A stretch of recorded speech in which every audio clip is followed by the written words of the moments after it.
Hello students, फिर से आपके अपने से यूट्यूब चैनल ऑलवेज चीजें पे आपका तहे दिल से स्वागत है। स्टूडेंट्स, कक्षा 12 के लिए गणित का चैप्टर नंबर पहला संबंध एवं फलन मैंने स्टार्ट कर रखा था। और चैप्टर नंबर पहले के इससे पहले अपने 20 पार्ट जो क्लियर हो चुके थे, जिनमें मैं लगातार चलते हुए आपकी प्रश्नावली 1.3 के एग्जाम्पल नंबर 16 तक मैंने आपको क्लियर अच्छी तरीके से आपको करवा दिया था। तो स्टूडेंट्स, ये पार्ट नंबर 21 है, जिसमें मैं आपको आपकी प्रश्नावली 1.3 के उदाहरण नंबर 17 से वीडियो को स्टार्ट करने वाला हूं। इससे पहले 16 तक के एग्जाम्पल अपने क्लियर हो चुके थे। तो ये पार्ट नंबर आपका 21 है, जिसमें मैं एग्जाम्पल नंबर 17 से वीडियो को स्टार्ट करने वाला हूं। इससे पहले स्टूडेंट्स, यदि आप चैनल पर नए हैं तो चैनल को सब्सक्राइब जरूर से कर लीजिए और साथ ही कक्षा 12 के अन्य स्टूडेंट्स तक भी वीडियो को जरूर से शेयर कर दीजिए। चलिए वीडियो को अपन स्टार्ट करते हैं। एग्जाम्पल नंबर जो 17 है, इससे वीडियो को स्टार्ट करेंगे। तो उदाहरण नंबर जो 17 है वो आपके सामने मोबाइल की स्क्रीन पे आ चुका है। पहले क्वेश्चन को अपन समझते हैं। देखिए क्वेश्चन में ध्यान दीजिए, यदि एफ एक्स बराबर 3x प्लस 4 बटा 5x माइनस 7 द्वारा परिभाषित फलन एफ आर ए माइनस 7 बटा 5 से आर ए माइनस 3 बटा 5 में है, तथा जी एक्स जो है 7x प्लस 4 बटा 5x माइनस 3 द्वारा परिभाषित फलन जी आर माइनस 3 बटा 5 से आर माइनस 7 बटा 5 में परिवर्तित है, तो सिद्ध कीजिए कि फोग बराबर आई ए है और गोफ बराबर आई बी है। इस प्रकार आई ए एक्स बराबर एक्स, और जहां एक्स है वो बिलोंग करता है ए में, आई बी एक्स बराबर एक्स जहां एक्स बिलोंग करता है बी में, और जहां ए बराबर क्या है, ए बराबर अपने को दे रखा है आर माइनस 3 बटा 5, बी बराबर दे रखा है आर माइनस 7 बटा 5। और आई ए और आई बी को करना से समुच्चय ए तथा समुच्चय बी का तत्समक फलन कहते हैं। तो यहां पर ये देखिए, ए बराबर प्रश्न में दे दिया समुच्चय ए बराबर आर माइनस 3 बटा 5, समुच्चय बी बराबर आर माइनस 7 बटा 5। तो यहां से देखिए, ये फलन जो एफ है, ये समुच्चय कौन सा है, ये आर माइनस 7 बटा 5 को क्या बताया गया है, बी। तो ये एफ फलन बी से किस में है, ये कौन सा समुच्चय है, ए। तो ये एफ फलन जो है वो बी से ए में हो गया, एफ फलन जो है वो बी से ए में हो गया। और जी फलन किससे किस में, देखिए जी फलन है, ये कौन सा है, ये ए है, और ये कौन सा बी। तो देख लीजिए आपके सामने है, जो फलन एफ है वो बी से ए में हो गया, और जो फलन जी है वो ए से किस में हो गया, बी में हो गया। मतलब यहां पर एफ फलन है वो समुच्चय बी से ए में परिभाषित है, और जी फलन है वो समुच्चय ए से बी में परिभाषित है। समझ रहे होंगे शायद। तो यहां पर देखिए, इसके साथ ही देखिए यहां पर समुच्चय ए में आर बराबर आर रियल नंबर का समुच्चय है, लेकिन इसमें 3 बटा 5 को छोड़ा गया है। क्यों छोड़ा गया 3 बटा 5 को, तो 3 बटा 5 को इसलिए छोड़ा गया है, यहां पर देखिए जो जी फलन है वो ए से बी में है।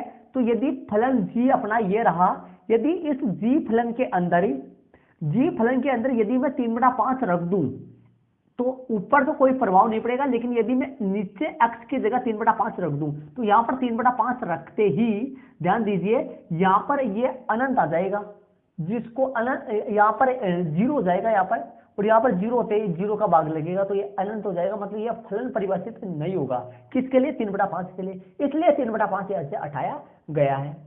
और इसमें 7 बटा 5 क्यों हटाया गया है, तो 7 बटा 5 देखिए ये बी में है, तो ये फलन एफ बी से बी में है, तो एफ में यहां पर एक्स की जगह 7 बटा 5 जैसे रखते हैं, तो ये भी ध्यान देना यहां जीरो बन जाएगा, यहां पर क्या बन जाएगा, जीरो, और जीरो बनते ये अनंत आ जाएगा, जिससे ये फलन जो है वो परिभाषित नहीं होगा। तो ये जो फलन है ये 3 बटा 5 के लिए परिभाषित नहीं है, और ये फलन जो है वो 7 बटा 5 के लिए परिभाषित नहीं है। अब देखिए, ये तो बात होगी भाई समुच्चय में ये हटाया क्यों गया, इनकी बात होगी। अब अपने को सिद्ध क्या करना है, फोग के बराबर। देखिए, एक तो फोग के बराबर लाना है फोग के बराबर क्या सिद्ध करना है, फोग के बराबर लाना है आई ए।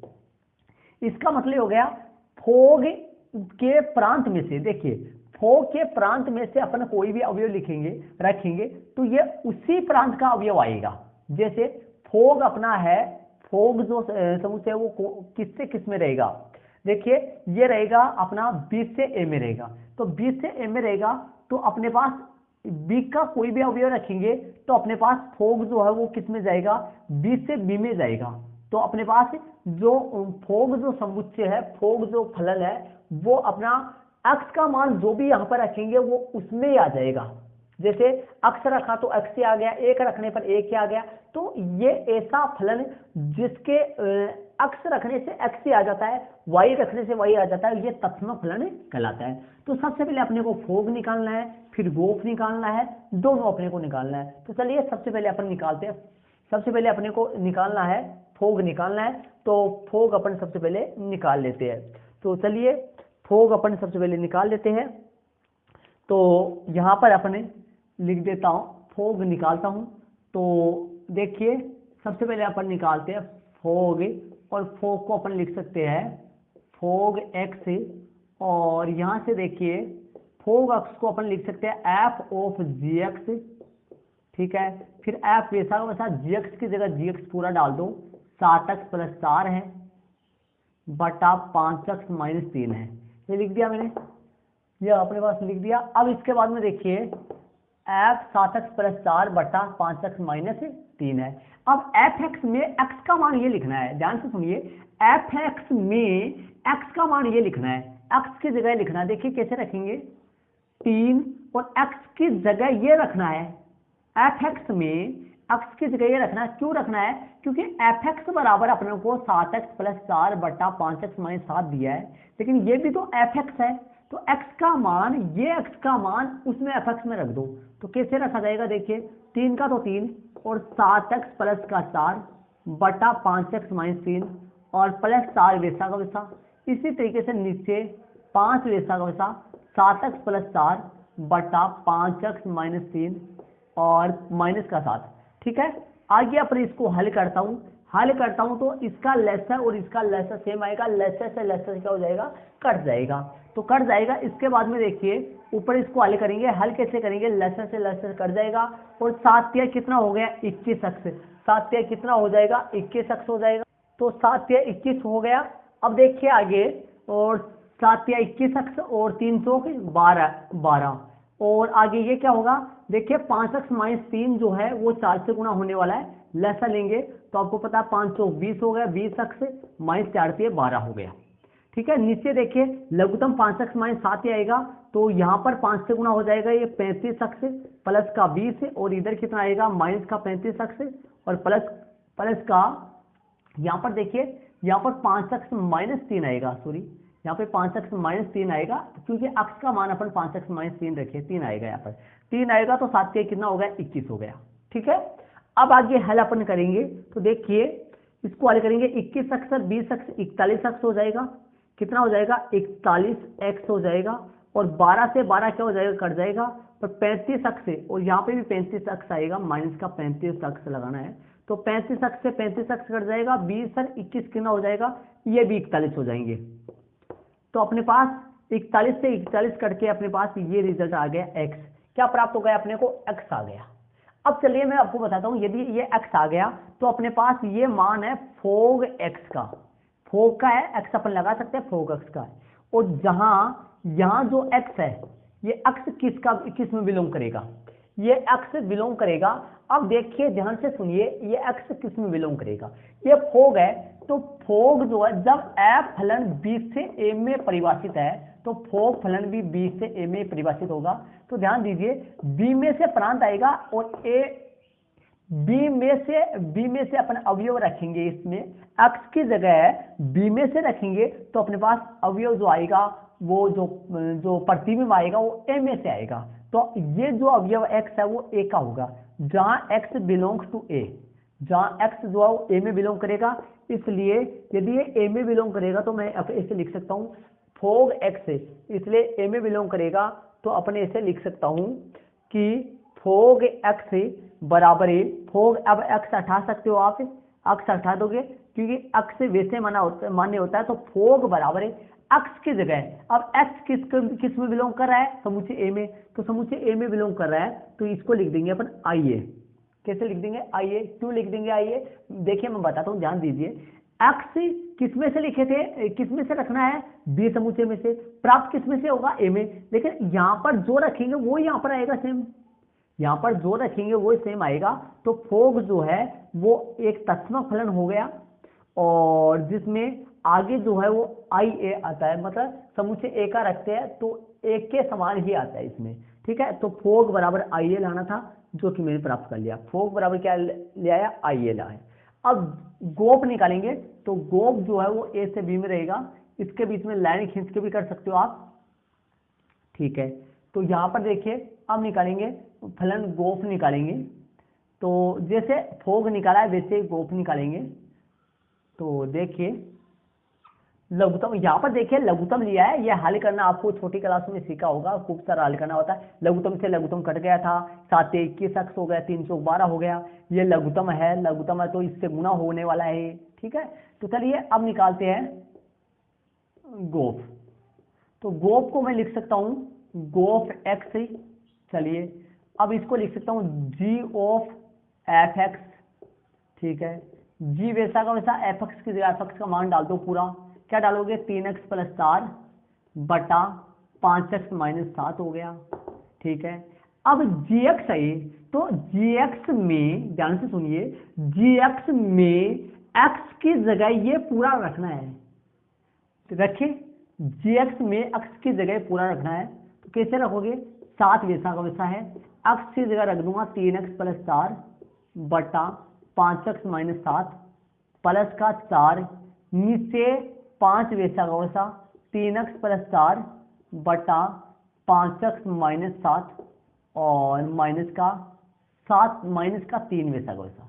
मैंने क्या किया, gx में x की जगह ये मान रखा है, तो 7 वैसा का वैसा x की जगह मान रख दिया, प्लस का 4, 5 वैसा का वैसा x की जगह मान रख दिया, -3 वैसा का वैसा। इसको हल कर लो, हल करोगे तो देखिए कैसे हल होगा, 7 × 21 x प्लस का 7 × 4 = 28 प्लस का 7 × 4 कितना आ गया, 28 हो गया।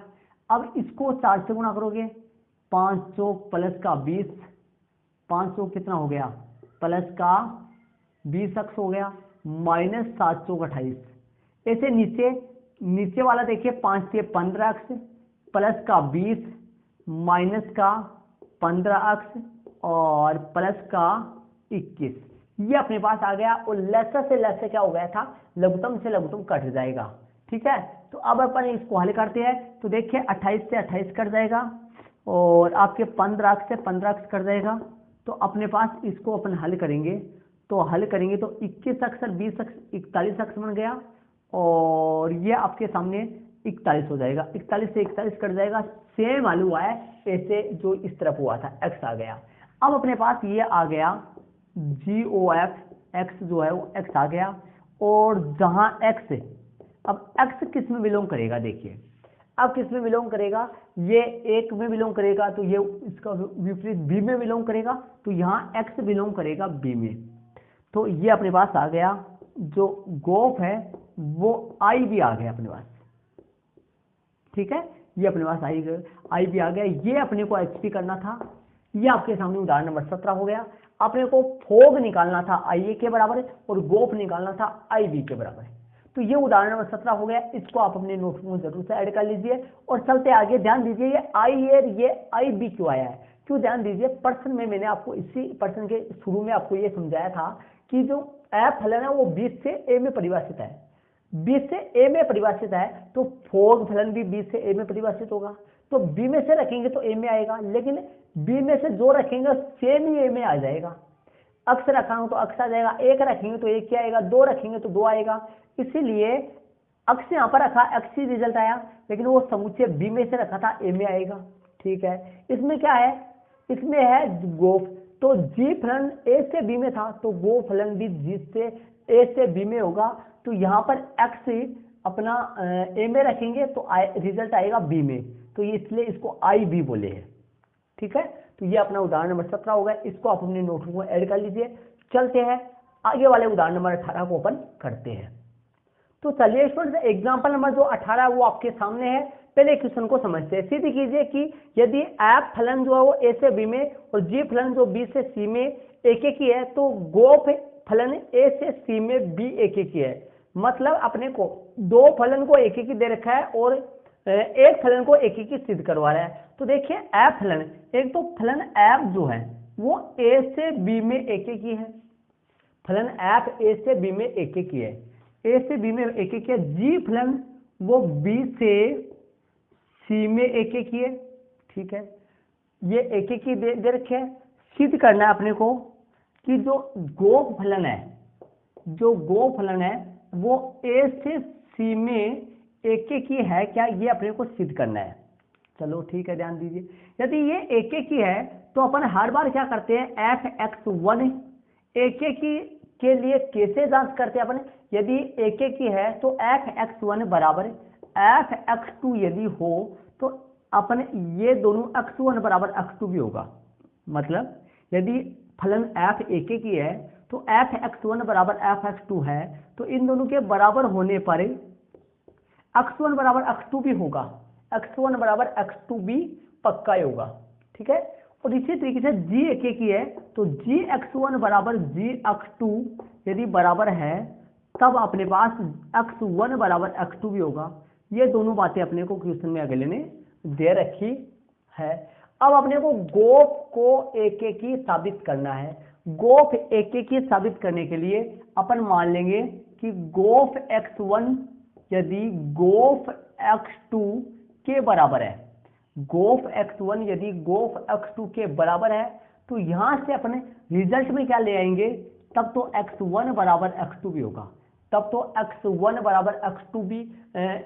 यदि मैं गोप एक्स वन बराबर गोप एक्स टू लेकर और इसको हल करके एक्स वन बराबर एक्स टू निकाल दूं तो मैं कह पाऊंगा कि गोप भी एक एक ही फलन है।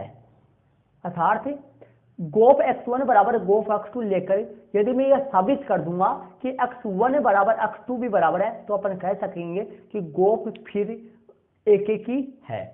तो चलिए दो एक एक इन दोनों को एक एक ही लेकर अपन फलन एफ और जी को एक एक ही दे रखा है और फलन गोप को एक एक ही साबित करना है। तो चलिए अपन मान लेते हैं कि जो x1 और x2 है, x1 और x2 है, ये a1 ए समुच्चय के में बिलोंग करेंगे। प्रत्येक x1 comma x2 belongs to a के लिए,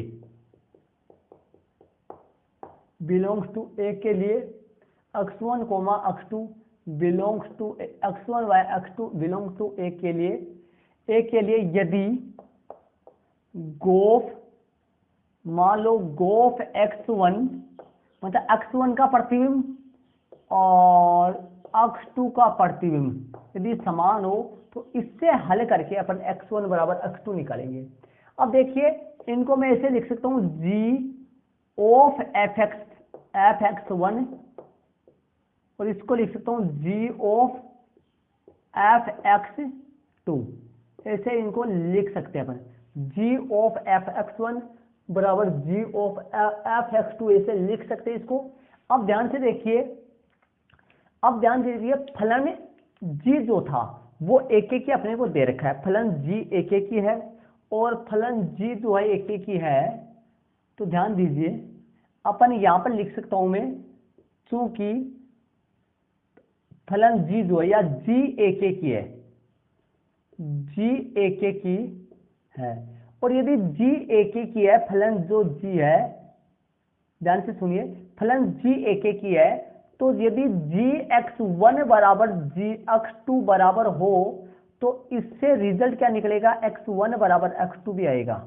मतलब फलन g यदि एक एक ही है तो g एक्स वन बराबर g एक्स टू होते हुए अपने पास एक्स वन बराबर एक्स टू आ जाएगा। ठीक है, तो यहां g एक्स वन बराबर g एक्स टू, ध्यान से सुनिए g एक्स वन का मान कौन है, एफ एक्स वन बराबर g एक्स टू, तो एक्स वन g यदि एक ही है तो इन दोनों फलनों के प्रतिबिंब समान होने पर खुद फलन भी प्रतिबिंब फलन ये समान होते हैं, ये दोनों भी समान होते हैं। तो यहां से अपने पास रिजल्ट क्या आया, x1 बराबर x2 की बजाय यहां पर अपने पास g एफ एक्स वन बराबर g एफ एक्स टू है, तो ये दोनों भी क्या होंगे, बराबर होंगे, ये दोनों भी फलन बराबर होंगे। तो अपने लिख देंगे एफ एक्स वन बराबर एफ एक्स टू भी आएगा। यदि g एफ एक्स वन बराबर g एक्स टू है तो फलन g एक एक ही है और फलन g एक एक ही है, इसलिए g को उठाकर अपन f(x1) बराबर f(x2) भी आएगा। मतलब यदि फलन g(x1) का प्रतिबिंब ये दोनों प्रतिबिंब समान है तो ये दोनों भी बराबर आएंगे। ठीक है, आगे चलिए। आगे प्रश्न में कह रखा है f भी एक ही है, तो f भी एक ही है, तो यहाँ x1 बराबर x2 आ गया। अर्थात अपन लिख देंगे f, चूंकि f एक ही है, f भी एक ही है, इसलिए f(x1) बराबर f(x2) यदि बराबर हो और f फलन एक ही है तब x1 बराबर x2 भी आ जाएगा। तो अपन लेकर क्या चले थे, g(x1) g(x2), मतलब यदि ये दोनों बराबर लेकर अपन x1 बराबर x2 दिखा दिया तो इसका मतलब ये हो गया कि गोफ जो फलन है, अतः गोफ जो फलन है वो क्या आ गया अपने पास, गोफ फलन है वो एक ही है, तो ये अपना एच हो गया। फलन गोफ को मैंने एक ही साबित कर दिया है। तो ये आपका उदाहरण नंबर 18 हो गया। इसको आप अपने नोटबुक में ऐड कर लीजिए और जहां पे भी समझ में नहीं आए इसको वीडियो को 2 बार देखिए, बैक ले जाके 2 बार देखिए, आपके पूरा समझ में आ जाएगा। देखिए यहाँ पर जी इसलिए हटा दिया क्योंकि f(x1) बराबर f(x2) हो गया, क्योंकि g एक ही था और f एक ही है। f(x1) बराबर f(x2) हो तो x1 बराबर x2 भी होता है। मतलब एक ही फलन की परिभाषा क्या है, f(x1) बराबर f(x2) हो तो यहां से x1 बराबर x2 भी आ जाता है यदि f एक ही के फलन हो तो इसको आप अपनी नोटबुक ऐड कर लीजिए। चले आगे वाले उदाहरण नंबर अपन 19 में चलते हैं। उदाहरण नंबर 19 को अपन हल करते हैं। तो चलिए एग्जाम्पल नंबर जो 19 है वो आपके सामने है। देखिए 19 में क्या कर रहा है, सिद्ध कीजिए कि यदि फलन f a से b में और फलन g b से c में आच्छादक है, फलन f और g को आच्छादक दे दिया है और फोग गोफ जो a से c में उसको भी आच्छादित सिद्ध करना है। मतलब इससे पीछे वाले सवाल में क्या था, फलन f और g को एक एक ही दिया था और गोफ को एक एक ही साबित करना था। इसमें क्या है, फलन f और g को आच्छादक दिया है और GOF मतलब गोफ फलन को आच्छादित साबित करना है। तो देखिए कैसे करेंगे। सबसे पहले अपने ध्यान दीजिए, यहाँ पर 3 फलन है, f और g है और f फलन a से b में परिभाषित है और g फलन b से c में परिभाषित है। तो अपन क्या करते हैं, इन तीनों f फलन a से b में परिभाषित है और g फलन b से c में है, तो a b c 3 समुच्चय ले लेंगे अपन। तो अपन यहाँ लिख देंगे माना कि a जो है, माना कि x बिलोंग्स टू a के a में है, मतलब x जो अवयव है वो a में बिलोंग कर रहा है, y जो अवयव है वो b में बिलोंग कर रहा है, z जो अवयव है वो बिलोंग कर रहा है c में, z अवयव है वो बिलोंग कर रहा है किसमें, c में बिलोंग कर रहा है। ठीक है, ये मैंने लिख दिया है। अब ध्यान से समझिए अच्छी तरीके से। अपने पास 3 समुच्चय है a b और c, ये अपने पास 3 समुच्चय है, a समुच्चय, b है और c है। यहाँ पर a का अवयव मैंने x ले लिया है, b का अवयव मैंने y ले लिया है तो c का अवयव मैंने z ले लिया है। ठीक है, अब ये फलन f जो ये फलन f है a से b में, प्रश्न में देख लीजिए, फलन a से b में f फलन है, a से b में f फलन है और b से c में जो है वो g फलन है, b से c में जो है वो कौन सा फलन है, g फलन है। और गोफ a से c में अपने को ज्ञात करना है, गोफ जो है वो a से c में अपने को ज्ञात करना है, ये गोफ फलन है जो a से c में अपने को ज्ञात करना है।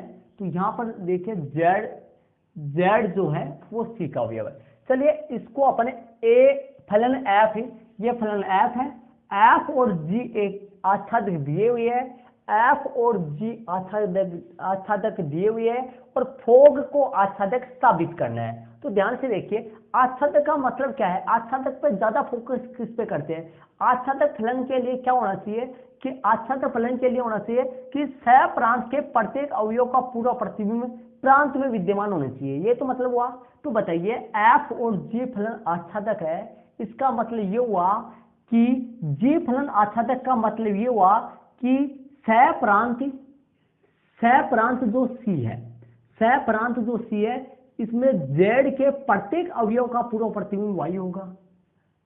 यदि एफ फलन आच्छादक प्रश्न में दे रखा है और दे ही रखा है, आपको दिखाई दे रहा है फलन एफ और जी आच्छादक दे रखा है और गोप को आच्छादित साबित करना है। यदि जी फलन आच्छादक है तो जेड के अर्थात इस तीसरे समुच्चय सी जो है सी के प्रत्येक अवयव का पूर्व प्रतिबिंब वाई में मौजूद होगा, मतलब समुच्चय बी में मौजूद होगा। और एफ फलन आच्छादक है, इसका मतलब समुच्चय बी के प्रत्येक अवयव का पूर्व प्रतिबिंब ए में विद्यमान होगा। तो इसका मतलब ये हो गया सी के प्रत्येक अवयव का पूर्व प्रतिबिंब बी में विद्यमान होगा और बी के प्रत्येक अवयव का पूर्व प्रतिबिंब ए में विद्यमान होगा। तब सी के प्रत्येक अवयव का पूर्व प्रतिबिंब ए में भी विद्यमान होगा। तब यदि सी के प्रत्येक अवयव का पूर्व प्रतिबिंब यदि ए में विद्यमान है, सी के प्रत्येक अवयव का पूर्व प्रतिबिंब यदि ए में विद्यमान है, तो मैं कह सकता हूं कि गोफ जो फलन है, संयुक्त फलन जो गोफ है, वो एक आच्छादक फलन है।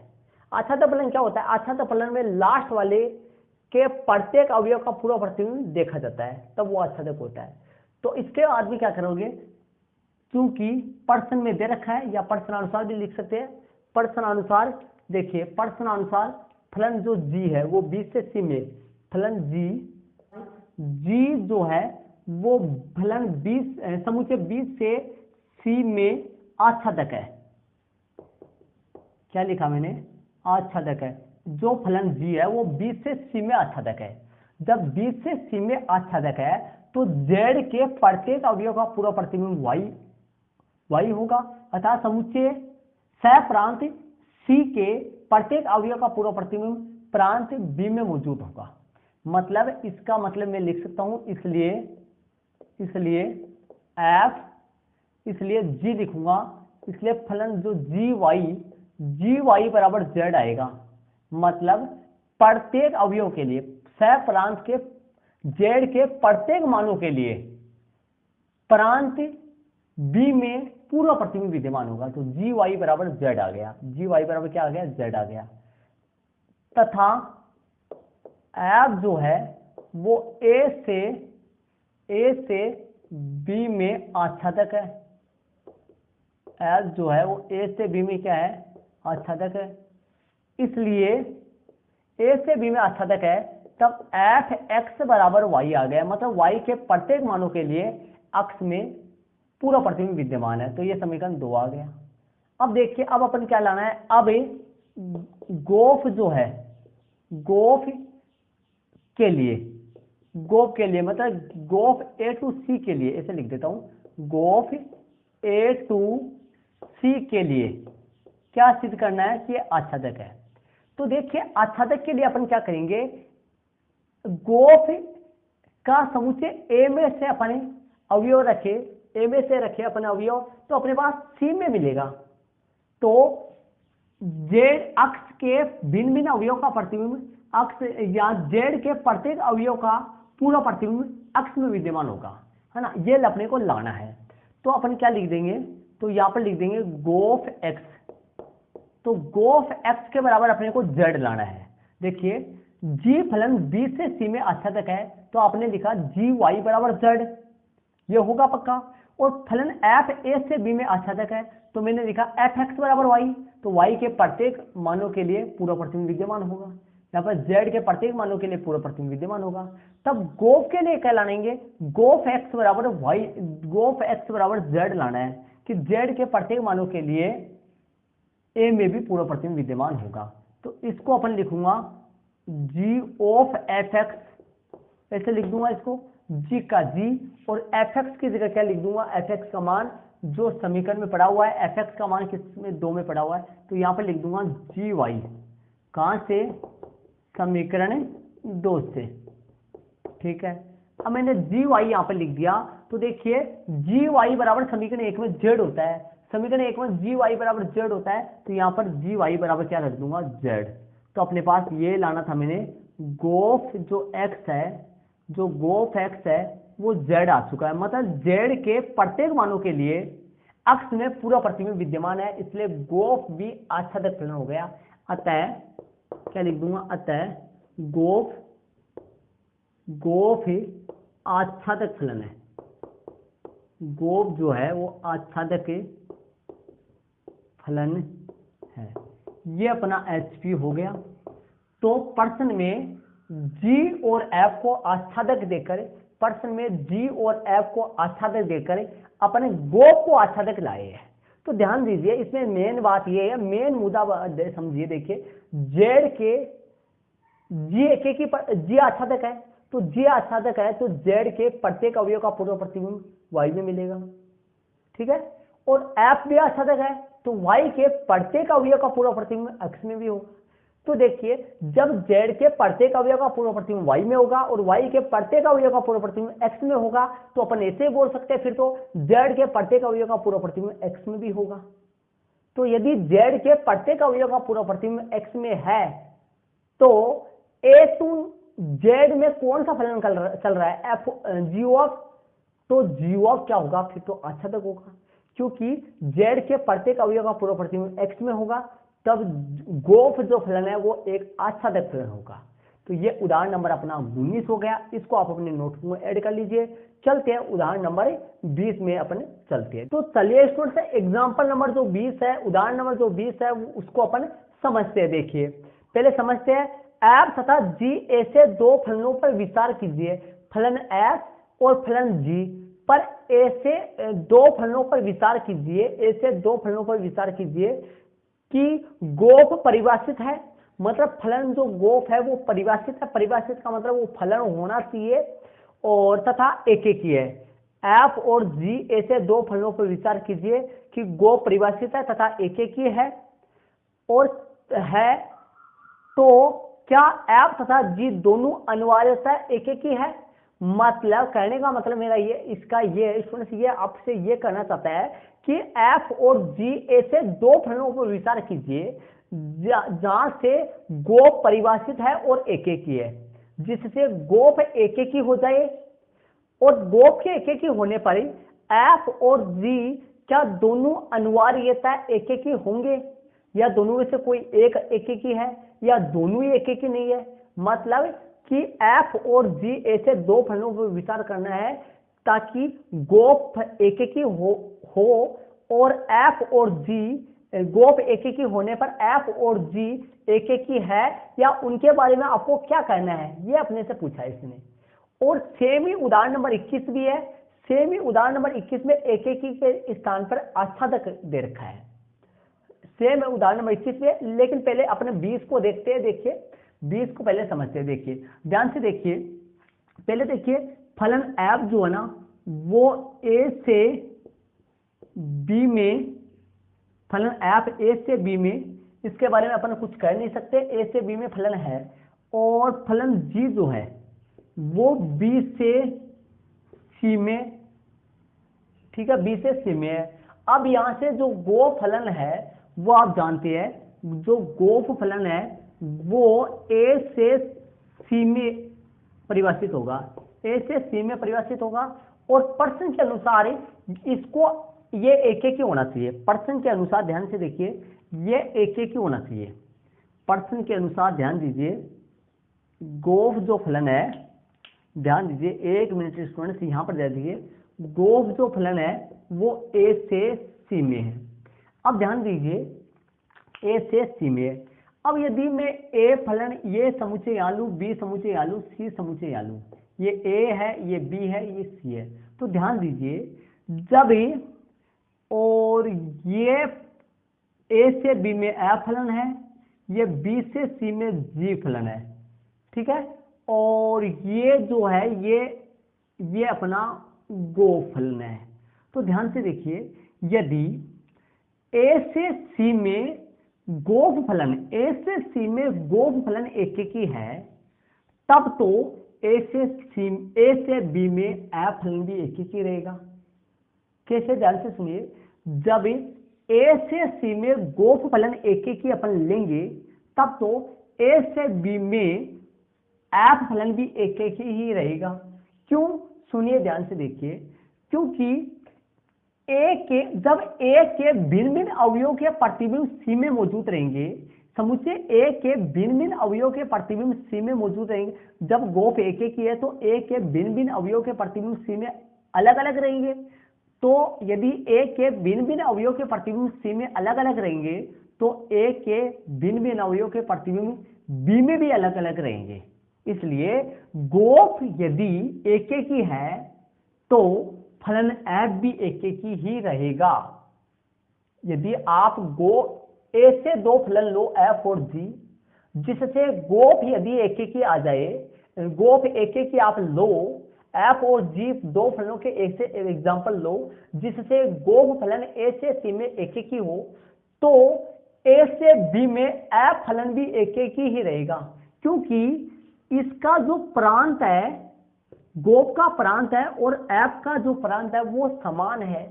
इसलिए तो ध्यान दीजिए, यदि ये एक की है, मैं आगे लिख देता हूं, यदि ये एक की है तब ये भी एक की रहेगा, लेकिन इसके बारे में कुछ अपन कह नहीं सकते। ये एक की हो भी सकता है और नहीं भी हो सकता है, इसके बारे में अपन कुछ कह नहीं सकते। जी एक की हो भी सकता है, नहीं भी हो सकता। जब एफ और जी दो ऐसे फलन ले जिसे गोफ एक की आ जाए, जब गोफ एक की हो तो अपना एफ भी एक की रहेगा, लेकिन जी के बारे में अपन कुछ कह नहीं सकते। तो इसके लिए अपन कैसे लिखेंगे वो देखिए, इसके लिए किस तरीके से अपन लिखेंगे। तो देखिए स्टूडेंट्स, मैंने कैसे लिखा है आपको क्लियर कराता हूं, ध्यान से सुनिए। प्रश्नानुसार गोफ परिभाषित तथा एक के, ये तो प्रश्न में लिखा हुआ है, प्रश्न में देख लीजिए, मैं आपको बताता हूं। प्रश्न में लिखा हुआ देख लीजिए, विचार कीजिए कि गोफ परिभाषित तथा एक की है, ये प्रश्न में लिखा हुआ है। तो मैंने लिख दिया प्रश्नानुसार गोफ परिभाषित तथा एक की है, इसलिए एफ भी एक की ही होगा, इसलिए एफ भी एक की ही होगा। लेकिन जी एक की हो ये आवश्यक नहीं है, जी एक की हो ये आवश्यक नहीं है, समझ गए होंगे। अब यहां से ये तो पता लग गया, इसने जो पूछा था उसका आंसर लगभग अपन बता दिए, लेकिन एग्जाम्पल देना बाकी है, तो उदाहरण अपन दे देंगे। तो चलिए उदाहरण नंबर 21 भी सेम ऐसा ही है। एक बार उदाहरण नंबर 21 आपके सामने है, पहले इसको समझिए, बाद में इसका एग्जाम्पल देंगे। दोनों देखो आपको अच्छी तरीके से क्लियर होगा। आप ध्यान पूरा के बिना स्किप किए वीडियो को ध्यान से देखते रहिए, आपके पूरा क्लियर कराऊंगा। चलिए देखिए 21 का एग्जाम्पल देखिए। यदि गोफ आच्छादक है, अब देखिए गोफ आच्छादक है तो क्या एफ तथा जी दोनों अनिवार्यता आच्छादक है, सेम 20 की तरह है। यहां पर क्या बोला था, गोफ एक की है तो क्या एफ और जी भी अनिवार्यता एक की है। एफ और जी के बारे में अपने से पूछ रहा था। इसमें उदाहरण नंबर 21 में क्या कर रहा है, यदि गोफ आच्छादक है तो क्या एफ और जी भी अनिवार्यता आच्छादक होंगी, ठीक है, तो अपने से पूछ रहा था। तो देखिए अपन इसको मैं क्लियर कराता हूं, आपको यह पता लग गया कि जब एफ और जी ऐसे दो फलनों के ऐसे एग्जाम्पल ले जिससे गोफ एक की आ जाए, तब यदि गोफ एक की आएगा तो एफ भी एक की होगा, पक्का ही होगा, लेकिन जी के बारे में अपन कुछ कह नहीं सकते। इसी तरीके से आच्छादक के लिए देखिए, आच्छादक के लिए देखिए, आच्छादक में अपन कैसे एग्जाम्पल लेंगे, सेम ऐसा ही है। एफ ए से बी में और जी फलन है वो बी से सी में, तो जो गोफ फलन है वो ए टू सी में। अब ध्यान से देखिए, गोफ फलन आच्छादक है, ध्यान दीजिए, गोफ फलन अपन ऐसा एग्जांपल लेंगे कि जो गोफ फलन है वो कैसा है, आच्छादक है। तो यहां पर लिख देता हूं मैं, ये आच्छादक है, ठीक है, ये आच्छादक है, ये आच्छादक है। तो अपन क्या कहेंगे, सी के प्रत्येक समुच्चय सी के प्रत्येक अवयव का पूर्व प्रतिबिंब ए में विद्यमान होगा। यदि गोफ आच्छादक है तो आच्छादक की परिभाषा क्या होती है कि सह प्रांत के प्रत्येक अवयव का पूर्व प्रतिबिंब ए में विद्यमान होगा। तो जब सह प्रांत के प्रत्येक अवयव का पूर्व प्रतिबिंब ए में विद्यमान है तो सह प्रांत सी के प्रत्येक अवयव का पूर्व प्रतिबिंब बी में भी विद्यमान होगा, क्योंकि यहां पर सी गोफ का सह प्रांत भी सी है और जी का सह प्रांत भी सी है। कैसे, यहां पर देखिए, यहां पर देखिए, ये ए समुच्चय है, ये बी समुच्चय है, ये सी, ये ए से बी में एफ है, ये बी से सी में जी है। तो यहां पर देखिए ये ए से सी में गोफ है। तो देखिए ध्यान दीजिए, जब समुच्चय C के प्रत्येक अवयव अर्थात सह प्रांत C के प्रत्येक अवयव का पूर्व प्रतिबिंब A में विद्यमान है। जब ये गोफ आच्छादित दिया है, अपने को F और G के ऐसे दो एग्जाम्पल लेना है, ऐसे दो उदाहरण लेने हैं ताकि गोफ आच्छादक हो। अब गोफ आच्छादक के लिए क्या चाहिए कि सह प्रांत C के प्रत्येक अवयव का पूर्व प्रतिबिंब A में विद्यमान हो। सह प्रांत C के प्रत्येक अवयव का पूर्व प्रतिबिंब A में विद्यमान होना चाहिए। तो ध्यान से देखिए, जब C के प्रत्येक अवयव का पूर्व प्रतिबिंब A में विद्यमान है तो C के प्रत्येक अवयव का पूर्व प्रतिबिंब B में भी विद्यमान होगा, क्योंकि B तो पहले आ रहा है।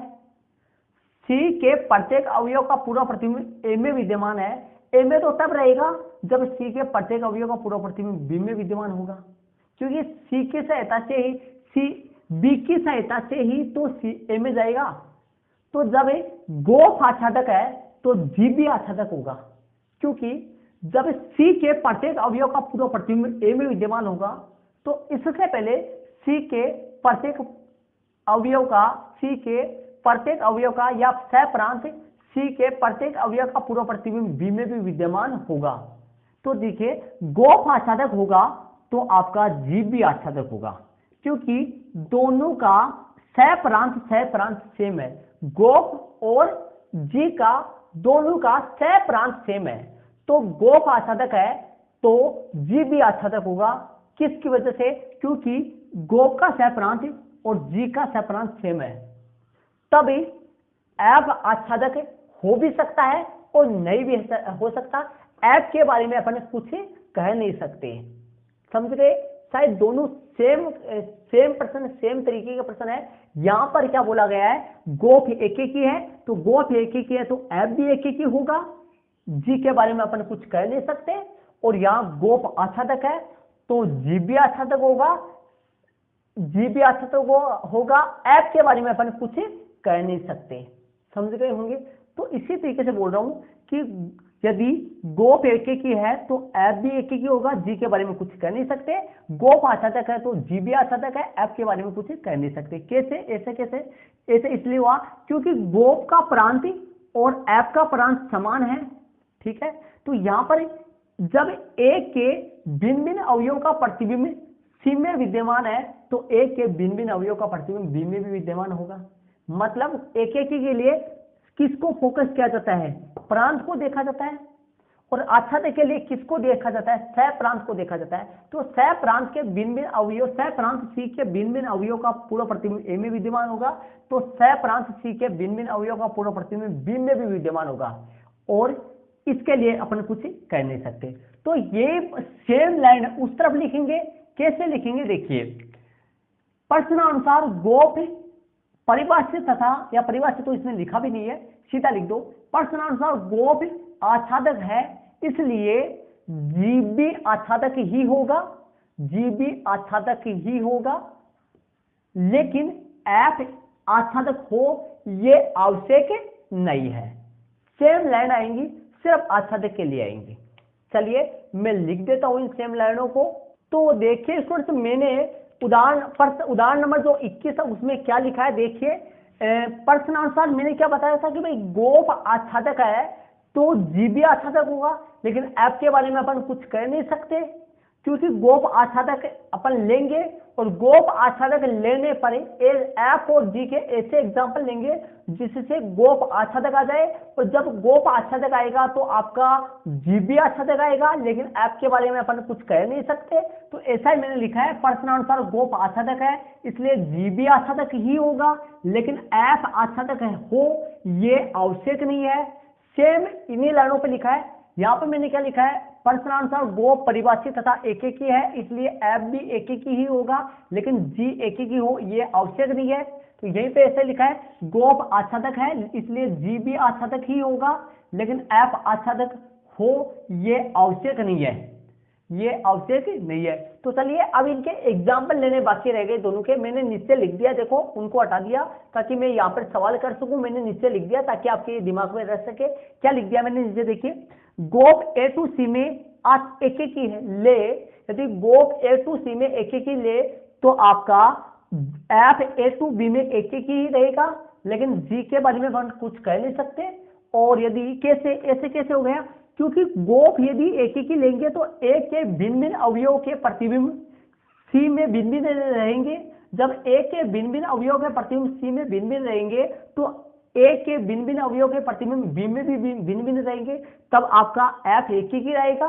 तो यहाँ पर ए जो प्रांत है वो इसके प्रांत के इक्वल हो गया, इसलिए यहाँ पर गोफ एक ही होने पर एफ भी एक ही आएगा। लेकिन इधर देखिए आपका गोफ आच्छादक है, तो आच्छादक होगा तो सी छह प्रांत के सी जो छह प्रांत सी है उसके प्रत्येक अवयव का पूर्व प्रतिबिंब ए में रहेगा। जब सी के प्रत्येक अवयव का पूर्व प्रतिबिंब ए में आएगा तो सी के प्रत्येक अवयव का पूर्व प्रतिबिंब बी में भी आएगा, तब आपका जी भी आच्छादक होगा और एफ के बारे में अपन कुछ कर नहीं सकते। तो ऐसे एग्जाम्पल लेने हैं, ऐसे दो फलनों के एग्जाम्पल लेने हैं अपने को जिससे गोफ एक ही आ जाए। तो देखिए ऐसे दो फलनों के एग्जाम्पल लेंगे अपन, जिससे ध्यान दीजिए। यहां पर मैं ले लेता हूं कुछ एग्जाम्पल, यहां पर ले लेता हूं। देखिए एक समुच्चय ये ए है, एक समुच्चय ये ए है, दूसरा समुच्चय ये बी है और तीसरा समुच्चय ये सी है। ध्यान दे लीजिए ये तीन समुच्चय मैंने ले लिए हैं, इसको मैं थोड़े से छोटे बना देता हूं वरना अपना सवाल पूरा नहीं हो पाएगा यहाँ पे। तो ये समुच्चय है, ये समुच्चय बी है और ये समुच्चय आपका सी है। चलिए ये मैंने समुच्चय तीन ले लिए, ये समुच्चय आपका ए है, ये बी है और ये समुच्चय आपका सी है। ये तीन समुच्चय मैंने आपको लिए है। अब तीन समुच्चय ले तो इसके अवयव अपन डालते हैं, इनमें अवयव ऐसे डालना है ताकि ये ए से बी में अपना एफ फलन है, बी से सी में अपना जी फलन है, बी से सी में अपना जी फलन है और ए से सी में ये अपना गोफ फलन है, जी ओ एफ ए टू सी में अपना गोफ फलन है। तो अब इसमें देखिए अवयव डालते हैं अपने, देखिए जानते हैं इसमें अवयव अपन डालते हैं, अवयव लेते हैं इसमें। देखिए अब इसके दो अवयव ऐसे लेना है अपने को ताकि गोफ क्या बन जाए, एक ही रहे। फिर देखते हैं तो इसमें अवयव अपने को लेना है, तो देखिए गोफ एक ही रहे ऐसे अवयव अपने को इसमें लेने हैं। तो देखिए यहां पर मैं एक डाल देता हूं, 1 2 3 4 और इसमें देखिए 1 2 3 4 इसमें डाल दिए, इसमें ए बी सी डी और ई डाल देता हूं और इसमें मैं डाल देता हूं 5 6 7 और 8। देखिए अपने को गोफ को एक एक ही रखना है, इस बार ऐसे इनको ऐसे संबंधित करना है ताकि गोफ एक एक ही रहे। एक ही का मतलब एक के भिन्न भिन्न अवयवों का प्रतिबिंब सी में भिन्न भिन्न होना चाहिए, ठीक है। तो एक का प्रतिबिंब ए से कर देते हैं, एक का प्रतिबिंब 5 से कर देते हैं, 2 का प्रतिबिंब बी हो और बी जो है सी से संबंधित 6 से संबंधित हो, 3 का सी से है, सी जो है वो 7 से है, ठीक है। 4 जो है वो डी से संबंधित है और डी जो है वो आपका डी जो है वो 8 से संबंधित है, डी जो है वो 8 से संबंधित है, ठीक है। अब मैं यदि डी को 7 से ले जाता तो 3 का पूरा प्रतिबिंब भी 7 ही होता और 4 का पूरा प्रतिबिंब भी 7 ही होता, तो एक ही नहीं होता। गोफ को एक ही रखना है तो एक के भिन्न भिन्न अवयव का प्रतिबिंब भिन्न भिन्न करना है, एक के भिन्न भिन्न अवयव का प्रतिबिंब भिन्न भिन्न रखना है। तो ए का एक अवयव का एक के भिन्न भिन्न अवयव का प्रतिबिंब सी में भिन्न भिन्न होना चाहिए। एक का प्रतिबिंब सी में 5 है, देखो एक ए से होते हुए 5 में जा रहा है, 2 का प्रतिबिंब 6 है और 3 का प्रतिबिंब 7 है, 4 का प्रतिबिंब 8 है। ये एग्जाम्पल सही है, गोफ एक है, लेकिन ध्यान रखना ए फलन है लेकिन बी फलन नहीं है। बी फलन इसलिए नहीं है कि ई जो अवयव वो किसी से संबंधित नहीं है, तो अपने को क्या करना है, ई अवयव किसी से संबंधित नहीं है, तो किसी से संबंधित नहीं है तो अपने को ई को क्या किससे संबंधित कर देते हैं, 8 से संबंधित कर देते हैं, ई को भी 8 से संबंधित कर देते। ये जो एग्जांपल है ये देखिए यहाँ पर गोफ एक ही है, अर्थात एक के भिन्न भिन्न अवयव का प्रतिबिंब सी में भिन्न भिन्न है, ठीक है, और एक के भिन्न भिन्न अवयव का प्रतिबिंब सी में भिन्न भिन्न है, तब एक के भिन्न भिन्न अवयव का प्रतिबिंब बी में भी भिन्न भिन्न है। तो एक गोफ यदि एक ही होने पर एफ भी एक ही है, लेकिन ध्यान दीजिए जी एक ही नहीं है। देखिए डी का प्रतिबिंब 8 है और ई का प्रतिबिंब 8 है, मतलब बी के दो अवयव के प्रतिबिंब समान आ रहे हैं। मतलब ये में नहीं होना है, ये बहु एक ही है, ये एक एक ही नहीं है। कौन? जी। तो ये एग्जांपल अपन दे देते हैं। तो यहाँ क्या लिखेंगे? एग्जांपल अपन दे देते हैं। तो यहाँ पर एग्जांपल के तौर पे अपन मानना पड़ेगा अपने को। तो यहाँ पर लिख देता हूं मैं, देखिए, माना कि एग्जांपल के तौर पे अपने को मानना पड़ेगा, माना कि जो पहले एफ फलन लेते हैं फिर अपन जी फलन लेते हैं। तो माना कि जो एफ फलन है वो 1 2 3 4 से किसमें परिभाषित है? समुच्चय बी में। बी कौन है यहाँ पर? ए बी सी डी और ई में, ठीक है। और यहाँ पर कौन किससे परिभाषित, कैसे कनेक्टेड है वो लिख देता हूं यहाँ। F1 जो है, F1 है वो अपना ए से ए आएगा। F2 जो है, 2 का जो प्रतिबिंब है वो बी आएगा। 3 का जो प्रतिबिंब है वो सी आएगा और 4 का जो प्रतिबिंब है वो डी आएगा। ये मैंने लिख दिया है। चलिए इसके आगे अपने को क्या लिखना है, किसके बारे में लिखना है, तथा जी के बारे में लिखना है। जी जो है वो ए बी सी डी से, मतलब बी से सी में परिभाषित है। तो यहां पर लिखूंगा ए बी सी डी और ई। ये परिभाषित होगा किससे? आपका सी में। सी में कौन सा लिया मैंने? 5 6 7 और 8, ठीक है। अब ये कैसे संबंधित है? जो जी आपका ए है वो जी ए का प्रतिबिंब कौन आ रहा है? 5 है। जी ए का प्रतिबिंब 5 है। जी आपका बी जो है वो संबंधित है 6 से, और जी जो सी है वो संबंधित है 7 से, और जी जो डी है, जी डी बराबर जी ई, ये संबंधित है। जी डी और जी ये दोनों जो है ये आर से संबंधित है। चलिए हो गया अपना। इसके बाद में अपने गोप के बारे में लिख देते हैं। यहां से गोप जो है वो कहां से कहां परिभाषित होगा और एक एक ही है क्या, देख लीजिए, देखते हैं। यहां से गोप जो है, गोप जो संयुक्त फलन है, जो अपना जो अपने फलनों के संयोजन से बना है, एफ और जी के संयोजन से बना है संयुक्त फलन एफ और जी, वो कहां से कहां तक है? एफ और जी है वो कहां से कहां में आएगा? ए टू सी में आएगा। ए अपन 1 2 3 4 लिए है, और ये कौन सा है? 5 6 7 8 है। ए टू सी में आया है, ए टू सी में आ गया। अब ए टू सी में अपन लिख देते हैं कौन किससे है? 1 1 से है, और 1 जो है अपना 5 से संबंधित है। देखिए 1 जो है वो 5 से संबंधित है। कैसे लिखेंगे? देखिए अपना GOF, देखिए GOF 1 है वो किससे संबंधित है? GOF 1 है वो 5 से संबंधित है। कैसे पता चला? F एक A से संबंधित है, A 5 से संबंधित है, तो GOF 1 हुआ वो 5 से संबंधित है। तो GOF 2 जो है वो 6 से संबंधित है, और GOF 3 जो है वो 7 से संबंधित है, और GOF 3 जो 7 से संबंधित है, और GOF 4 जो है वो 8 से संबंधित है। तो इसके ए के भिन्न भिन्न अवयव के प्रतिबिंब सी में भिन्न भिन्न आ रहे हैं। ए के भिन्न भिन्न अवयव के प्रतिबिंब सी में भिन्न भिन्न आ रहे हैं। इसका मतलब गोफ यहाँ एक ही है, और जब गोफ एक ही है तो आपका एफ भी एक ही है, और जी के बारे में अपन कुछ कह नहीं सकते। तो अपन इसके नीचे अपन क्या लिख देंगे? इससे यह प्रमाणित होता है कि गोप एक ही होते हुए अपना कौन सा एक ही आएगा? जी भी एक ही आएगा, लेकिन एफ के बारे में अपन कुछ कह नहीं सकते। तो इससे अपन नीचे लिख देते हैं लाइन। देखिए तो स्टूडेंट्स इसका सारांश निकल गया अपना। क्या सारांश निकला? देखिए मैंने लिख दिया है।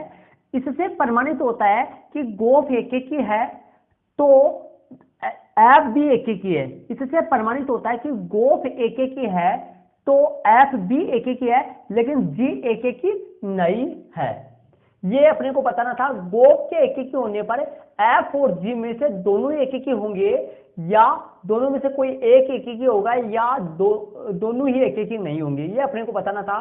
तो गोफ एक ही होने पर एफ एक ही होगा, लेकिन जी एक ही नहीं। जी एक ही हो भी सकता है वैसे, लेकिन जी एक ही नहीं हो तो भी गोफ एक ही हो जाएगा। तो गोफ एक ही होने पर एफ तो एक ही होगा पक्का ही, लेकिन जी एक ही हो भी सकता है और नहीं भी हो सकता है, लेकिन यहाँ पर तो जी एक ही नहीं है। चलिए कैसे वाई, क्योंकि गोफ एक ही है तो ए के भिन्न भिन्न अवयव का प्रतिबिंब सी में भिन्न भिन्न होगा। जब एक के भिन्न भिन्न अवयव का प्रतिबिंब सी में भिन्न भिन्न होगा तो एक के भिन्न भिन्न अवयव का प्रतिबिंब बी में भी तो भिन्न भिन्न होगा, और बी में भिन्न भिन्न होगा तो एफ एक ही होगा। जी के बारे में अपन कुछ कह नहीं सकते। सेम यही एग्जांपल, सेम ये का एग्जांपल इस तरफ भी दे सकते हो, सेम ऐसा कैसा लिख सकते हो, लेकिन नीचे वाली लाइन एक ही की बजाय आच्छादक के लिए लिखना है। चलिए देखिए आच्छादक के लिए देखते हैं। देखिए ऐसे देखिए कि सी से ए में, सॉरी ए से सी में, ए से सी में ये आच्छादक है क्या, मतलब गोफ आच्छादक। यहां पर क्या था, गोफ आच्छादक होने पर एफ और जी के बारे में बताना है। गोफ आच्छादक होने पर एफ और जी के बारे में बताना है। तो देखिए सी के ये गोफ आच्छादक है क्या, देख लो इसमें गोफ आच्छादक होना चाहिए। सी के प्रत्येक अवयव का पूरा प्रतिबिंब ए में विद्यमान होना चाहिए। सी के 5 का पूर्व प्रतिबिंब 1 है, सी के 6 का पूर्व प्रतिबिंब 2 है, सी के 7 का पूर्व प्रतिबिंब 3 है, सी के 7 का पूर्व प्रतिबिंब 3 है, और सी के 8 का पूर्व प्रतिबिंब 4 है। मतलब सी के प्रत्येक अवयव का पूर्व प्रतिबिंब ए में विद्यमान है। इसका मतलब गोफ आच्छादक है। अब जब गोफ आच्छादक है तो जी भी आच्छादक होगा, क्योंकि जब सी के भिन्न भिन्न अवयव का प्रतिबिंब ए में विद्यमान है, जब सी के प्रत्येक अवयव का पूर्व प्रतिबिंब ए में विद्यमान है तो सी के प्रत्येक अवयव का पूर्व प्रतिबिंब बी में भी विद्यमान होगा। जब गोफ आच्छादक है तो आपका जी भी आच्छादक होगा।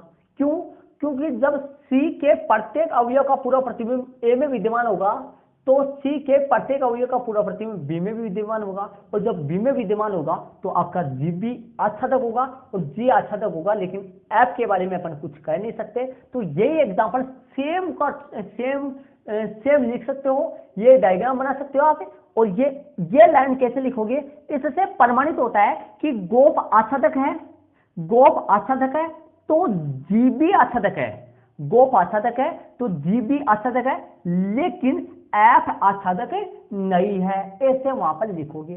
तो सेम आप यहां वाला सेम इस तरफ ऐड कर देना है, ये वाला आपको ऐड नहीं करना है, क्योंकि दोनों में मतलब गोफ और जी दोनों का सह प्रांत कौन है, सी है, इसीलिए मैंने ये लिखा था। ये ऐड कर दे, ये नहीं ऐड करना आपको सेम ऐसा का ऐसा इस तरफ ऐड करना है, लेकिन प्रमाणित कीजिए इस लाइन में क्या बदलाव करना है, ये मैंने आपको बता दिया। क्या बदलाव करोगे, इससे प्रमाणित होता है कि गोफ आच्छादक है तो आपका जी भी आच्छादक है, लेकिन एफ आच्छादक नहीं है। सेम आपको इस तरफ ऐड करना है और आपको आंसर लगा देना है। यहां पर मैं आंसर लगा देता हूं। इसी तरीके से उदाहरण नंबर 21 के भी आपको आंसर लगा देना है। तो इस तरीके से उदाहरण नंबर 20 और 21 अपना कंप्लीट हो गया। इसको आप सेम इस तरफ लिख देना, ये का ये सेम यहाँ पर ऐड करना है, और ये प्रमाणित कीजिए वाली लाइन एक के लिए ना लिख के आच्छादक के लिए लिखनी है। कैसे लिखनी है ये मैंने आपको बता दिया है, फिर मैं बता देता हूं। इससे प्रमाणित होता है कि गोफ आच्छादक है तो जी भी आच्छादक है, लेकिन एफ आच्छादक नहीं है, ऐसे आपको लिखना है वहां पे। ठीक है, तो ये वाली बात आपके समझ में आ गया होगा। माना कि एफ 1 2 3 4 से A B C D E में, मतलब एफ जो समुच्चय ए से बी में परिभाषित है, और इनका अवयव ले लिया मैंने, 1 का प्रतिबिंब ए है, 2 का बी है, 3 का सी, मैंने लिख दिया वहां पर। जी A B C D E से 5 6 7 8 में है, इनका प्रतिबिंब ये ले लिया मैंने। जब एफ ये है और जी आपका ये है तो गोफ आपका 1 2 3 4 से 5 6 7 8 में परिभाषित होगा आपका। ठीक है, तो ये 21 एग्जांपल हो गया अपना। तो चलते इसी के साथ 22 वाला एग्जांपल अपन करते हैं। इनको अपने नोटों को ऐड कर लीजिए आप। उदाहरण नंबर 20 और 21 सेम ही है, बस सिर्फ एक ही और आच्छादक में ही का ही डिफरेंस है। तो चलिए एग्जाम्पल नंबर अपने 22 में चलते हैं, इसको आप अपनी नोटबुक में ऐड कर लीजिए। तो चलिए स्टूडेंट्स एग्जाम्पल नंबर जो 22 है, उदाहरण नंबर जो 22 है वो आपके सामने है। पहले इसको अपन समझते हैं। देखिए प्रश्न में ध्यान दीजिए, मान लीजिए कि एफ फलन 1 2 3 से एबीसी पर एबीसी में एक की तथा आच्छादक फलन इस प्रकार है कि एफ एक का जो प्रतिबिंब है वो ए है, एफ दो का बी है, एफ तीन का सी है। तो सिद्ध कीजिए कि फलन जी एबीसी से 1 2 3 का ऐसा अस्तित्व है ताकि जीवा बराबर गोफ बराबर आई एक्स तथा फोग बराबर आई वाई, जहां एक्स बराबर 1 2 3 समुच्चय है, एक्स बराबर 1 2 3 समुच्चय है और वाई बराबर कौन सा है, एबीसी समुच्चय है। तो ध्यान दीजिए समुच्चय एक्स जो है वो 1 2 3 है और समुच्चय वाई जो एबीसी है। अब ध्यान से समझिए, देखिए मैंने गोफ जो संयुक्त फलन गोफ जो है वो कैसे होगा, एक्स समुच्चय एक्स से किस में होगा, एक्स में होगा। कैसे, ध्यान दीजिए अपने को बोला गया एफ फलन 1 2 3 से एबीसी में है, एफ फलन 1 2 3 से एबीसी में है और जी फलन एबीसी से 1 2 3 में है। तो फिर आपका गोफ जो फलन है, इधर से बोलो कि गोफ फलन जो है वो तो 1 2 3 से 1 2 3 में जाएगा, मतलब एक्स से एक्स में जाएगा। समझ रहे हो, एक्स से एक्स में जाएगा।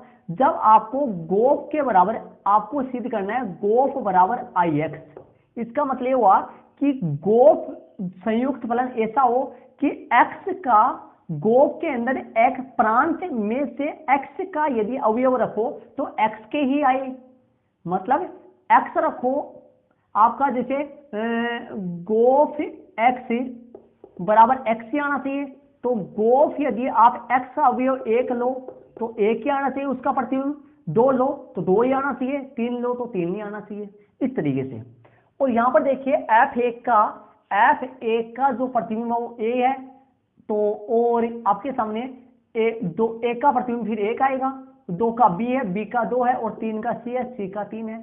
तो आपके सामने ये आएगा। इसमें देखो क्या है, इसमें मैंने क्या किया, इसमें मैंने जी फलन को पहले ऐड कर लिया।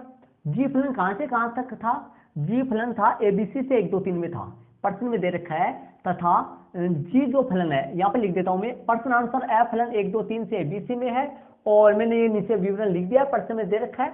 और तथा जी जो फलन है, जी फलन है वो एबीसी से, देखिए जो जी फलन है वो एबीसी से, एबीसी कौन सा है, एबीसी फलन कौन सा है, एबीसी फलन है वाई, जी फलन है वो वाई से 1 2 3 में, 1 2 3 में, 1 2 3 में। तो एबीसी 1 2 3 में है, तो आपका एक का संबंध 1 से, बी का संबंध 2 से, सी का संबंध 3 से है।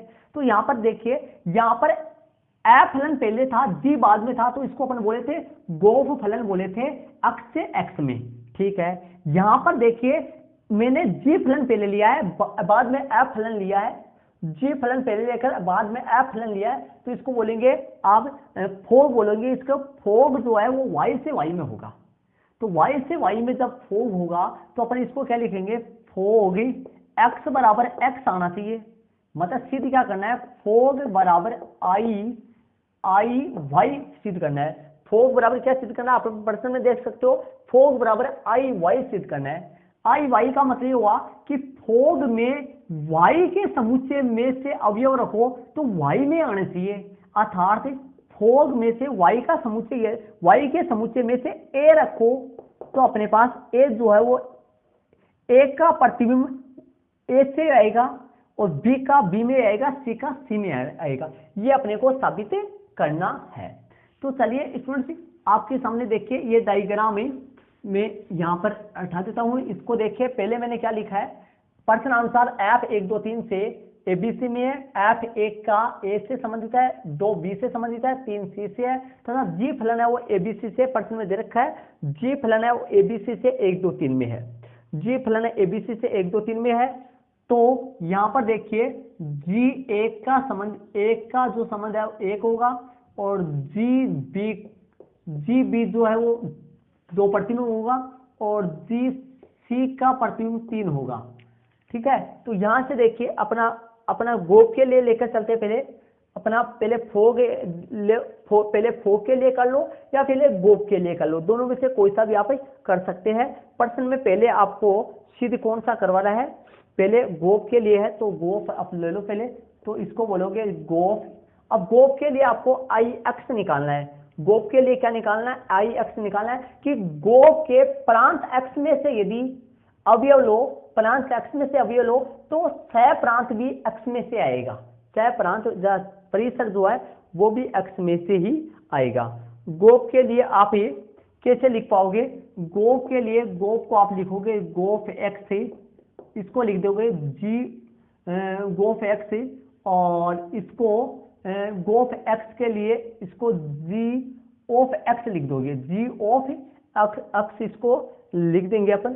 तो देखिए जी ऑफ एक्स लिख देंगे, तो ध्यान दीजिए इसके बाद में आप ये वाली लाइन लिखो या फिर नहीं लिखो, तो जो गोफ जो है यहाँ पर एक्स ही लिख देता हूँ, एक्स बराबर जी ऑफ एफ एक्स, ठीक है। अब यहाँ पर देखिए एक्स का मान डालते हैं, एक्स का मान डालते हैं, देखिए इसके बाद में इसको अपने एक्स का मान डालते हैं यहाँ पर, तो गोफ एक्स, एक्स किस में से है, इसका गोफ का जो आपका गोफ का जो प्रांत है वो कौन आएगा, गोफ का जो प्रांत है वो एक्स आएगा, समुच्चय एक्स आएगा। अब समुच्चय एक्स कौन सा है, प्रश्न में दे रखा है समुच्चय जो एक्स है वो आपके सामने है, देखिए 1 2 3 है, समुच्चय एक्स कौन सा है, 1 2 3 है, तो 1 2 3 है। गोफ के लिए मैं यहाँ पर बना भी देता हूँ, डायग्राम बना लो ताकि डायग्राम से आप बना भी सकते हो, डायग्राम नहीं भी बना सकते हो, समझने के लिए डायग्राम सही रहेगा। तो ये लो मैंने गोफ यहाँ पर एफ ले लिया और यहाँ पर जी ले लिया, तो ये जो फलन है वो कौन सा कहलाता है आपका, ये फलन गोफ फलन कहलाता है, और ये 1 2 3 होगा, 1 2 3 से एफ ए बी सी में संबंधित है और ए बी सी से ये 1 2 3 से संबंधित है, ठीक है। तो 1 का संबंधित 1 से होगा, 2 का संबंध बी से होगा, 3 का सी से होगा, ये संबंध इस तरीके से होगा। तो बताइए गोफ ऑफ एक्स की बजाय एक एक्स का अवयव 1 रखते हो, इसका प्रांत 1 है, ये जो प्रांत एक्स है और ये आपका वाई है, ये एक्स है, एक्स में से लो और एक्स में ही आए, यही तो तत्व फलन होता है। तो 1 रखो तो इसको बोलोगे जी ऑफ एफ 1, तो इसको लिखोगे जी ऑफ एफ 1। अब एफ 1 का मान कितना है, ये ऊपर से देख लो ए रहा, एफ 1 का मान ए है, तो बताओ अब जी ऑफ ए कितना आएगा 1, तो मैंने जी ऑफ एफ जो है एक्स का मान 1 लिया था, 1 ही आया है। देखिए इसका मतलब ये हो गया जी ऑफ एक्स, देखिए जी ऑफ एक्स लो और एक्स ही आए, तो जी ऑफ 1 लिया तो 1 ही तो आया। अब मैं निकालता हूं जी ऑफ एफ 2, तो जी ऑफ एफ 2, तो यहां से F2 कितना अपने पास, F2 B है, G2 कितना आएगा, GB कितना आएगा, 2 आएगा, तो मेरे पास G ऑफ 2 जो है, G ऑफ 2 जो है वो 2 ही आया है, ठीक है। x लेने पर x से आना चाहिए, 1 लेने पर इसका 1 लेने पर 1 क्या आया है, और 3 का प्रतिबिंब 3 ही आएगा, 1 के लिए वो निकाल लो, तो आपके सामने यहां पर एक और G O F 3, इसको बोलोगे G ऑफ F 3, और आपके सामने जी एफ 3 कितना सी है, जी सी कितना है, जी सी कहाँ, ये रहा 3 ही है, तो आपके सामने 3 का प्रतिबिंब भी 3 ही आया है। इसका मतलब ये हुआ, इससे ये प्रूफ हो गया कि आपका यहां से स्पष्ट है, तो यहां पर लिख देंगे यहां से स्पष्ट है, यहां से स्पष्ट है कि देखिए यहां से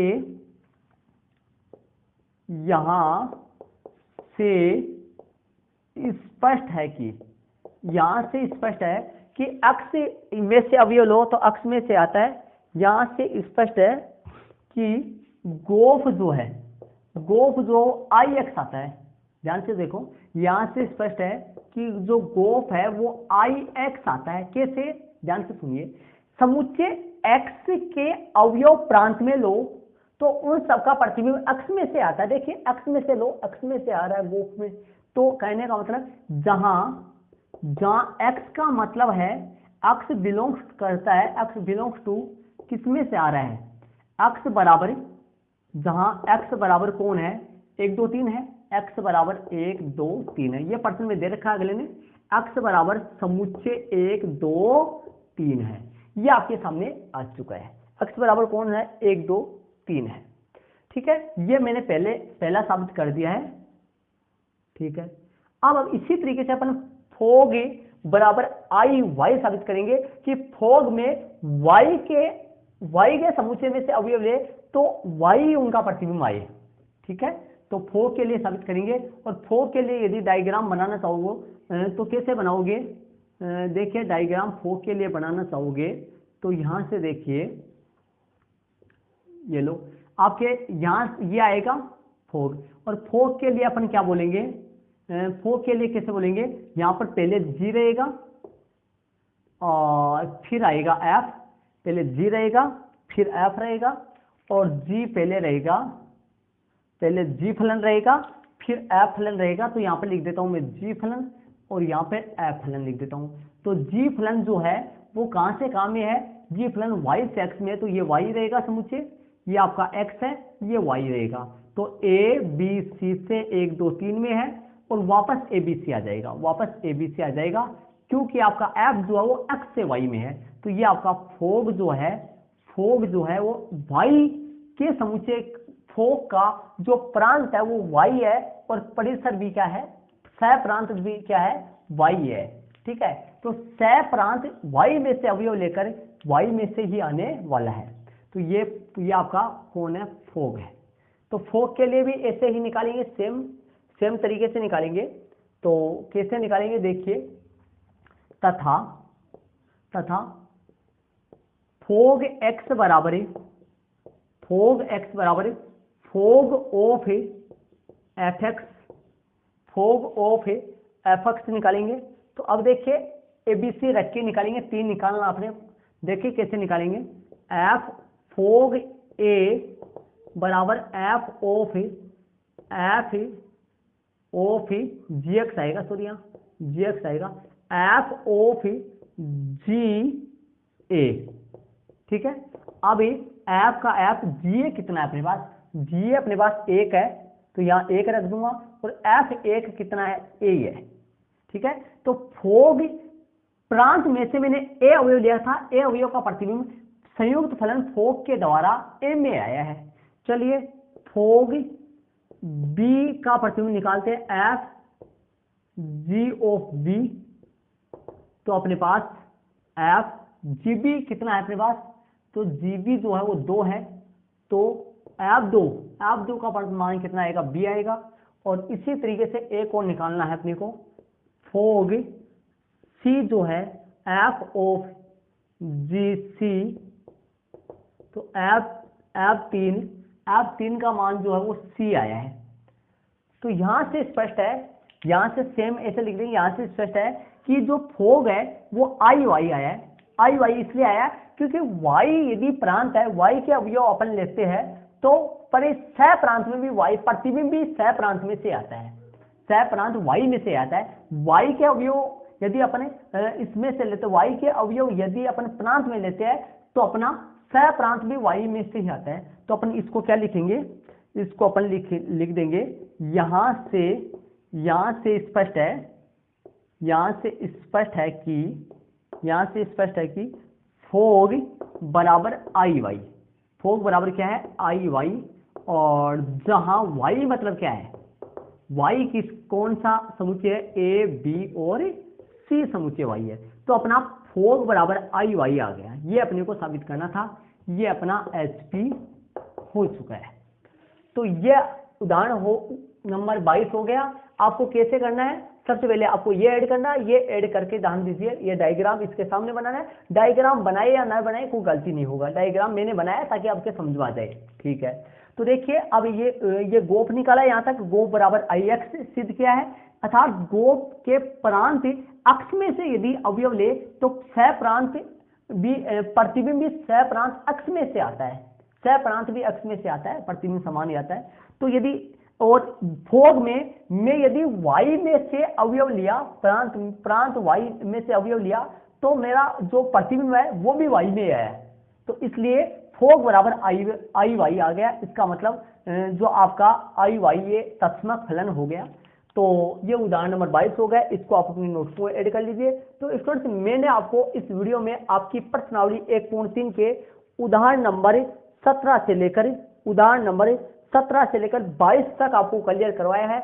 इसके अगले वाले पार्ट में आपका प्रश्नावली 1.3 का बेसिक का अगला जो टॉपिक है, जिसमें मैंने आपको इससे पीछे वाले वीडियो में बताया था कि 1.3 के बेसिक में 2 टॉपिक है अपने। कितने टॉपिक है? 2 टॉपिक है। एक तो आपका संयोजन, फलनों का संयोजन है, जिस पर आधारित उदाहरण नंबर 15 से लेकर 22 तक है। और एक दूसरा जो टॉपिक है वो व्युत्क्रमणीय या आपका इनवर्टिव व्युत्क्रमणीय फलन है, जिस पर आधारित उदाहरण नंबर आपका 23 से लेकर आप अपनी बुक में देख सकते हो। उदाहरण नंबर 23 से लेकर, जिस पर आधारित उदाहरण नंबर 23 से लेकर आपके 28 तक है। तो आगे वाला जो टॉपिक है प्रश्नावली 1.3 की बेसिक के संबंधित जो आगे वाला टॉपिक है वो आपको अगले पार्ट में मिल जाएगा। अगला पार्ट ऑलरेडी बना हुआ है, इसको आप अपनी नोटबुक में ध्यानपूर्वक अच्छी तरीके से ऐड कर लीजिए। यदि वीडियो आपको समझ में नहीं आए तो वीडियो को पॉज कीजिए, 2 बार जरूर से देखिए, 2-3 बार देखिए, आपको जरूर से समझ आएगा। और पार्ट वाइज वीडियो को जरूर से देखिए, ये मेन बात है, पार्ट वाइज वीडियो को देखोगे तो पूरा समझ आएगा। Okay students, thanks. आपको वीडियो कैसा लगा कमेंट जरूर से कीजिए और साथ ही कक्षा 12 के अन्य स्टूडेंट्स तक वीडियो को जरूर से शेयर कर दीजिए। Okay students, thanks. जय हिंद।